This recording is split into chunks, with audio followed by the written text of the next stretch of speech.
William the Conqueror, the fall that changed a king. A king who conquered England undone by a single bloody fall. What really killed William the Conqueror, the warrior who changed Britain forever? William wasn't born a king, he earned it with steel. The Duke of Normandy fought his way from illegitimate birth to ultimate power. In 1066, he crossed the English Channel, crushed Harold Godwinson at Hastings, and claimed England's crown. He ruled through fear and structure, castles, the Doomsday Book, and a brutal new order that reshaped every village and noble house. For 20 years, William's word was law. Few men dared to challenge the conqueror. But in 1087, fate struck when he least expected it. During a campaign in northern France near the town of Mance, his horse stumbled over burning ground. His own armor, the symbol of his might, became his doom. The sharp edge of the saddle crushed his abdomen, leaving him in unbearable agony. Witnesses describe blood beneath his mail and a stench that filled the royal tent. Medieval doctors had no cure. The wound festered, his body swelled, and infection spread fast. Some chroniclers wrote that his intestines burst, others said the wound turned gangrenous. Either way, the king who ruled with iron now faced a slow, humiliating death. On September 9th, 1087, William the Conqueror died, abandoned by his courtiers, stripped of his treasures, and left alone in his pain. When monks later tried to place his swollen body in a stone coffin, it didn't fit. As they forced it shut, his abdomen ruptured, filling the church with a terrible odor. Even in death, William's presence could not be ignored. His empire, however, shattered. He divided it between his sons. Robert inherited Normandy, William Rufus took England, igniting rivalries and chaos that would last for generations. William's fall was more than an accident. It was the symbol of power collapsing under its own weight. The man who conquered by force met an end he could not command. But his legacy lived on. New laws, new culture, a new England built from his reign. One fatal moment ended his life, but it began the England we know today. Every monarch's death rewrote history. Next, we meet the king who choked on power, Henry. Richard III, the king under the car park. Was Richard III murdered for the crown or fallen on the battlefield? The truth beneath the earth is weirder than fiction. For more than 500 years, Richard III's story lived in shadows, twisted by Shakespeare into that of a cruel, power-hungry villain, the hunchbacked king who murdered his nephews and stole the throne. But in 2012, history struck back, not with words, but with bones. Beneath a parking lot in Leicester, archaeologists unearthed a skeleton buried hastily in a shallow grave. The spine was curved, the skull cracked, and the DNA a perfect match to Richard's living descendants. The lost king had been found, hidden beneath asphalt and centuries of rumor. Richard ruled England for just 2 years, from 1483 to 1485, a brief reign built on controversy. After his brother Edward IV died, Richard took the throne, claiming his nephews were illegitimate. Then the princes vanished inside the Tower of London. Their disappearance became legend. Some said Richard ordered their deaths, others claimed they were killed to destroy his claim. Whatever the truth, the stain never left his name. His final battle came at Bosworth Field. Outnumbered, betrayed, and surrounded, Richard charged headlong toward Henry Tudor, the man who would found a new dynasty. He fought ferociously, refusing to flee, shouting, "A horse! A horse! My kingdom for a horse!" But modern forensics later revealed the brutal truth. At least 11 wounds, most to the head. His helmet torn away, his skull split by swords and halberds. His body was stripped, mocked, and buried without ceremony. A king reduced to bones beneath a city street. Yet centuries later, science gave him something no legend could: justice. DNA confirmed his identity, and his reburial in Leicester Cathedral restored a measure of dignity to a man history had vilified. So, was Richard III a murderer? Or a man murdered by history itself? Perhaps both, because when truth and myth collide, it's not always the crown that survives. Edward II, from throne to tragedy. A king removed from power, then mysteriously gone. The story of Edward II is one of the most tragic and debated in English history. The son of Edward I, known as the Hammer of the Scots, Edward II was expected to be a warrior like his father. But instead of the iron-willed ruler England wanted, they got a man ruled by emotion, loyalty, and love. He openly favored his companion, Piers Gaveston, a bold, charming knight who captivated the king's heart and court. Edward lavished titles and riches upon him, angering powerful nobles who saw Gaveston as an arrogant outsider. In 1312, they struck back. Gaveston was captured and executed, leaving the king heartbroken and vengeful. Edward's reign spiraled after that. He found the new favorite, Hugh Despenser, whose greed and cruelty deepened the rift between the crown and its nobles. Together they ruled through intimidation, seizing estates, crushing dissent, and alienating everyone, including Queen Isabella of France. When Despenser's tyranny grew unbearable, Isabella turned against her husband, allying with her lover, Roger Mortimer. In 1326, she invaded England. Her army met little resistance, and Edward was forced to flee. Within months, he was captured, imprisoned, and forced to abdicate in favor of his teenage son, Edward III. From that point, history turns dark and uncertain. The official record says Edward II died in Berkeley Castle in 1327, murdered, some claimed, with a red-hot poker as punishment for his rumored sins. But this gruesome tale appeared years later, likely propaganda to justify Isabella and Mortimer's rule. Others believe Edward was slowly starved or suffocated, dying quietly from neglect and despair. And yet there's a third theory, one that changes everything. A document called the Fieschi Letter surfaced years later, claiming Edward escaped his captors, fled to Europe, and lived as a hermit in Italy, visited in secret by messengers from England. Could the fallen king have survived, living in silence while his son ruled in his place? Historians remain divided, but one truth is certain. Edward II's downfall changed the monarchy forever. For the first time, an English king was legally deposed by Parliament, not by war, but by his own people and queen. It set a precedent that no monarch was untouchable, that power could be taken from the crown itself. Edward's end, whether by murder, exile, or quiet death, became a warning echoing through history, that even kings can lose their thrones when love, politics, and betrayal entwine. His tragedy wasn't just a personal downfall, it was the birth of a new idea of monarchy, one that would shape England for centuries to come. Henry VIII, the Tudor king, and the slow decline. 6 wives, a broken body, and one haunting question. How did England's most famous king really end his life? Henry VIII began his reign in 1509 as the Golden Prince of Europe. Tall, athletic, charming, a king born to dazzle. He jousted fearlessly, composed music, and inspired loyalty. But behind the splendor grew an obsession with power, legacy, and control that would slowly destroy him from within.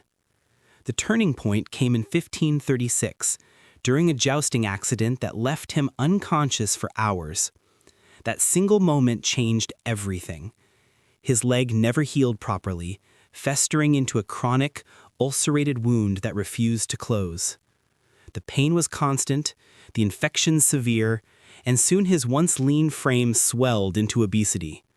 By his later years, Henry weighed over 400 pounds, and his courtiers could smell the sores from across the room. But the physical decay was only part of the story. His mind darkened too. Mood swings, paranoia, and bursts of cruelty replaced his youthful charm. Some historians now suspect he suffered from type 2 diabetes, Cushing's syndrome, or even traumatic brain injury from his accident, conditions that could explain his violent temper, infertility struggles, and mental instability. His desperate quest for a male heir drove him to break from the Catholic Church, execute those who opposed him, and marry 6 times, 2 wives divorced, 2 executed, 1 died in childbirth, 1 outlived him. Each decision deepened his isolation. The court that once adored him now feared him. His final years were spent in pain and bitterness, his leg bandaged, his temper uncontrollable, his once mighty body confined to mechanical chairs that had to lift him up from his bed. Henry VIII died in 1547, likely from a combination of heart failure, obesity, and sepsis from his infected wounds. His last words, reportedly, were a request for God's mercy, a final moment of frailty from the man who had defied popes and rewritten faith itself.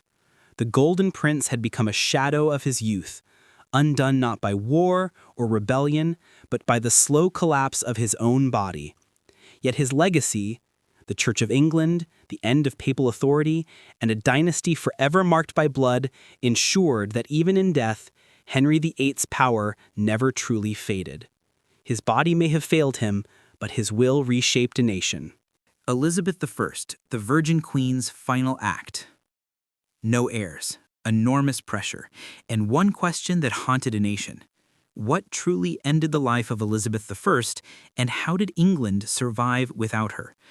For 44 years, Elizabeth Tudor ruled as one of the most formidable monarchs in history, intelligent, strategic, and fiercely independent. She was the daughter of Henry VIII and Anne Boleyn, a woman born under suspicion and raised in danger, yet she transformed England from a fractured kingdom into a global power. But by the turn of the 17th century, the brilliant Virgin Queen was a shadow of her younger self. The glittering court that once adored her now whispered about her frailty, her mood swings, and her long hours spent alone. She had survived rebellion, assassination plots, and heartbreak, but time was a foe even she couldn't outwit. By 1602, her closest friends and advisors were dying, her favorite courtiers gone, and her last great love, Robert Devereux, the Earl of Essex, had been executed by her own order after leading a failed rebellion. That decision, historians believe, broke her spirit. In her final months, Elizabeth suffered from insomnia, depression, and declining health. She refused to sleep in her bed, choosing instead to stand or sit motionless for hours, silent and lost in thought. Witnesses described her face pale and drawn, her once radiant red hair thinned and hidden beneath wigs. Some blamed grief and guilt, others suspected a slow-moving infection or blood poisoning from the lead-based cosmetics she had worn for decades. Venetian ceruse, a deadly mix of white lead and vinegar that gave her skin its porcelain glow but poisoned her from within. There were rumors, too, of heart disease and pneumonia, worsened by her refusal to eat or rest. She spoke little, trusted no one, and when her physicians begged her to take medicine, she reportedly said, "I am not sick. I am merely weary." It was the weariness of a monarch who had carried a nation on her shoulders for nearly half a century. In March 1603, after days of silence, Elizabeth finally collapsed. She was 69 years old, a remarkable age for her era, and though the cause of death was never officially declared, historians agree it was likely a combination of old age, malnutrition, and possible blood poisoning. Yet her death was not just the end of a life, it was the end of an era. With no direct heir, the Tudor dynasty died with her. England held its breath, fearful of civil war, but Elizabeth had quietly chosen her successor, James VI of Scotland, the son of her cousin Mary, Queen of Scots, the same Mary she had once condemned to death. In one final act of political genius, Elizabeth ensured a peaceful transition of power, uniting England and Scotland under the new Stuart dynasty. Even in death, Elizabeth's legend endured. Her funeral procession stretched for miles, the streets lined with weeping crowds. She was England, one observer wrote, and now England herself mourns. Her reign, the Elizabethan age, had birthed Shakespeare's art, Drake's voyages, and a new vision of national identity built on intellect, courage, and charisma. But her final months revealed something more intimate, the human cost of being an icon. Behind the crown was a woman who had sacrificed love for duty, companionship for power, and peace for survival. Elizabeth I's death wasn't a single moment. It was a slow surrender to loneliness, age, and the exhaustion of greatness. And when she finally closed her eyes, she left behind a kingdom transformed, but also a haunting question. Can a ruler truly belong to a nation, yet die utterly alone? Charles I, from crown to execution. A king, once ordained by God, brought to trial by his own subjects, and executed in front of a stunned nation. The story of Charles I is not just one of monarchy and rebellion, but of how the British crown itself was torn apart and reborn. Born in 1600, Charles inherited the throne after his father, James I, leaving behind a divided kingdom. He believed in the divine right of kings, that his authority came from God, not from Parliament. But in a world increasingly driven by reason, religion, and rising political voices, that belief became his undoing. From the very start, Charles clashed with Parliament over money, war, and power. He dissolved it multiple times, ruled alone for 11 years, and imposed taxes without consent. His subjects began to see not a king ordained by heaven, but a ruler deaf to the cries of his people. His court glittered with art, ceremony, and the influence of his Catholic queen, Henrietta Maria. But outside the palace, anger brewed. Protestant fear, economic hardship, and resentment of royal overreach turned into open rebellion. By 1642, England was at war with itself, the royalists, loyal to the crown, versus the parliamentarians, led by Oliver Cromwell. It was brother against brother, father against son. For years, battle raged across the land, Edgehill, Marston Moor, Naseby, and slowly the king's forces crumbled. In 1646, Charles surrendered, not in defeat, but in belief that he could still negotiate his return. Yet his enemies had grown too powerful. Parliament tried, once again, to reach peace, but Charles secretly plotted alliances, reigniting the war. That betrayal sealed his fate. Captured for the final time in 1648, the unthinkable began to unfold, the trial of a king. No English monarchy had ever faced a court of his own people. The charge? Tyrant, traitor, murderer, and public enemy. Charles refused to plead. He would know, he said calmly, by what power I am called hither. A king cannot be tried by his subjects. To him, the court was illegal, but to his judges, it was history in the making. The trial, held in Westminster Hall, was a spectacle of silence and defiance. Charles stood dignified, serene even, dressed in black, his face expressionless. The verdict was never in doubt. He was sentenced to death. And yet, in that moment, something extraordinary happened. The monarchy itself stood on trial. Could a king truly be accountable to his people? Could divine right be questioned by law? On January 30th, 1649, Charles I stepped onto the scaffold outside the banqueting house in Whitehall. The morning was cold, the crowd eerily quiet. He wore 2 shirts so he would not shiver and appear afraid. Turning to his guards, he declared, "I am the king. I die a faithful man of the Church of England." He forgave his executioner, then laid his head upon the block. The axe fell in one clean strike. The silence that followed was heavier than any cheer. The monarchy of England, the divine institution that had stood for 1,000 years, was gone. For a brief, strange decade, England became a republic, led by Oliver Cromwell, the man who had fought to destroy the throne. The crown jewels were sold, royal symbols erased, and churches stripped of the king's image. But monarchy, like history itself, has a way of returning. In 1660, after Cromwell's death, Charles II, son of the executed king, reclaimed the throne. The message of his father's death echoed through the centuries. Power must balance with accountability. And even a king is not above the law. Charles I's execution was more than regicide.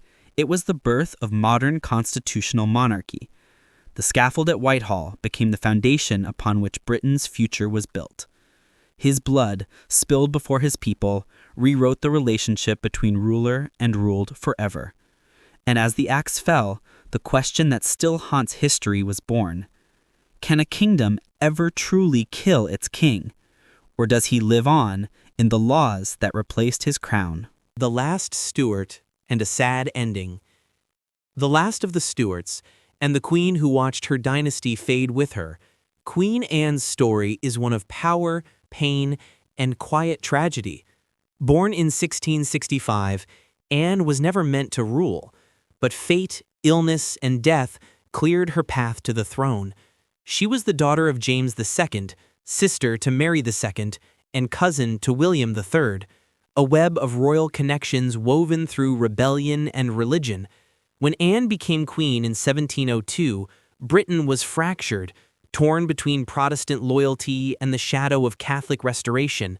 But beneath the crown's grandeur lay a woman suffering in silence.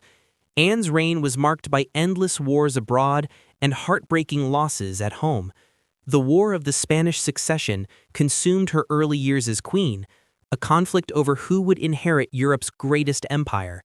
At home, she was guided by her sharp mind, but haunted by fragile health.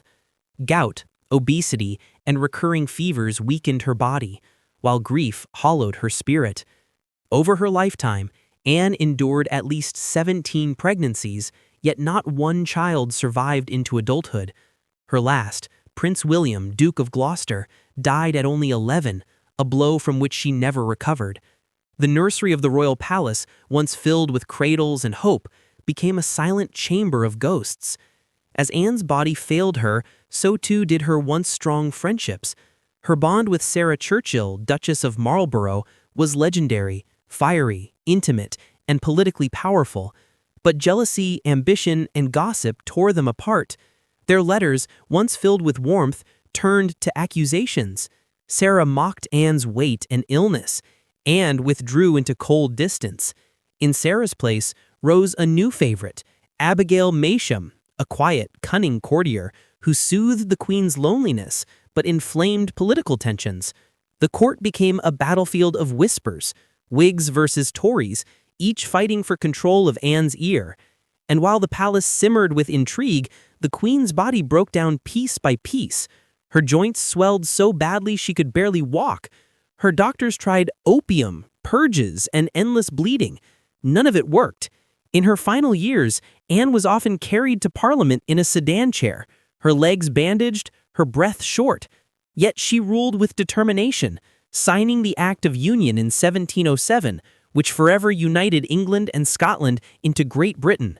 It was her greatest achievement and the one thing that outlived her. But the same law that strengthened the nation also sealed her dynasty's end.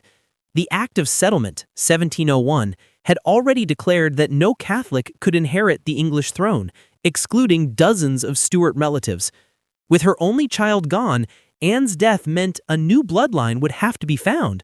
And so, when she died on August 1st, 1914, at the age of 49, her body swollen with dropsy, her mind clouded by pain, the crown passed not to a Stuart, but to a distant cousin from Hanover, George I of Hanover. Her funeral was a somber affair. The rain fell heavily over Westminster, as if the skies themselves wept for the last Stuart. Courtiers whispered not of triumph, but of an ending, an era of divine right, of royal tragedy, of personal suffering that mirrored a nation's transformation. In the end, Anne left no heirs, no dynasty, no lasting monument, only the country she helped unite, and the silence of an empty nursery echoing through history. Queen Anne's death wasn't just the end of a life, it was the death of an age. The Stuarts had ruled through rebellion, revolution, and restoration, but none had carried such private sorrow with such quiet strength. Her body failed her, but her legacy reshaped Britain. And as the crown crossed the sea to Hanover, the last queen of a dying house became something larger than a monarch, a bridge between two worlds, between the divine right of kings and the dawn of modern Britain. George III, Madness, Medicine, and Myth. Madness or misdiagnosis? The story of King George III is one of the most tragic and misunderstood in royal history. He ruled longer than almost any British monarch before him, overseeing an empire that stretched across the globe. Yet to many, he is remembered not for his power, but for his mind, a king reduced in legend to the Mad King. But behind that cruel nickname lies a deeper truth, a man who fought his illness, his doctors, and his destiny, while still trying to hold a crumbling empire together. Born in 1738, George came to the throne at just 22. He was intelligent, dutiful, and devoted to his wife, Queen Charlotte, a love match rare for royal marriages of the time. He fathered 15 children, studied agriculture and science, and prided himself on being Farmer George, a king close to his people. But beneath this image of stability, something was beginning to go wrong. In 1788, George suffered his first major breakdown. Rambling speeches, sleepless nights, uncontrollable energy, and confusion that terrified the royal household. Witnesses described him talking for hours without pause, foaming at the mouth, and mistaking courtiers for others long dead. The court fell silent in fear. Was the king possessed, cursed, or simply insane? Physicians of the day were baffled. They prescribed bloodletting, blistering, and restraints, treatments that only worsened his agony. His closest advisors considered declaring him unfit to rule. For months, Britain teetered on the edge of chaos. But then, miraculously, George recovered. He returned to public life as if nothing had happened. The kingdom rejoiced. Yet the illness would return, and each episode would be worse than the last. For centuries, historians believe George suffered from porphyria, a rare genetic blood disorder that can cause hallucinations, pain, and purple urine, a diagnosis popularized by the 1969 study that turned into the famous film The Madness of King George. It seemed to explain everything: the violent mood swings, the confusion, the strange discoloration. But recent research paints a different, even sadder picture. Modern medical analyses of his handwritten letters, written in manic bursts of endless words with increasing size and repetition, suggest that George III may have actually suffered from bipolar disorder. Not poison, not a curse, but a mental illness centuries ahead of its understanding. As his mind declined, so too did his world. The American colonies declared independence, tearing away Britain's greatest possession. His loyal ministers, his own sons, all drifted from him. By 1810, after the death of his beloved daughter Princess Amelia, the king's final breakdown began. He screamed through the night, spoke to invisible figures, and sang hymns for hours. Doctors could do nothing. He was declared permanently insane, and his son was made Prince Regent, ruling in his stead. George spent his last 10 years locked within Windsor Castle, blind, deaf, and lost in his own mind. When he died in 2020, aged 81, he had ruled for 59 years, yet spent the last decade unaware of the world he had once commanded. The myth of the Mad King was born, a story told with laughter, pity, or scorn. But modern historians now see him differently, not as a madman, but as one of the first public figures to suffer from a recognizable mental illness in a time of brutal misunderstanding. In the end, George III was both victim and pioneer, a man who endured his own mind's rebellion while shaping a nation that would soon dominate the 19th century. His story challenges us to see beyond the myths, to remember the human being beneath the crown. For behind every mad king in history is often just a man who was sick, suffering, and forgotten by the world he once ruled. Queen Victoria, the monarch who died, a nation mourned. In London, crowds lined the streets in silence. Church bells tolled across the empire. One newspaper wrote, "It is as if the mother of the nation has died." Her coffin, draped in white satin instead of black, by her own request, was carried by soldiers through a sea of mourners. Even her funeral was symbolic. She demanded a white burial, representing purity and reunion with Albert. Inside her coffin, she placed mementos: Albert's dressing gown, a plaster cast of his hand, and a lock of hair from her faithful servant, John Brown. The gesture was deeply human, intimate, and defiant against royal tradition. Victoria's death marked more than the end of a monarch. It was the death of the Victorian age, an era of confidence, empire, and moral certainties. Within a few years, that old world would unravel. The Edwardian period that followed brought new luxuries and social freedoms, but also unease, a sense that something vast and steady had vanished. When Queen Victoria died, Britain didn't just lose a queen, it lost its anchor, its sense of permanence. And yet, her legacy endured. The world she helped shape, modern, industrial, connected, was both her creation and her memorial. She turned monarchy from a symbol of divine right into one of domestic virtue and public service, setting the blueprint for every royal who followed. In her final moment, the empire paused, not for conquest or coronation, but for grief. The woman who had ruled the world's mightiest realm left quietly, surrounded by family, remembered by millions, and mourned as no monarch before her. Her death didn't just end an age, it defined what it meant to outlive one. Edward VII and George V, crowns passed, lives ended. From the jubilation of coronations to the quiet weight of decline, the deaths of Edward VII and George V tell the story of a monarchy stepping into the modern age.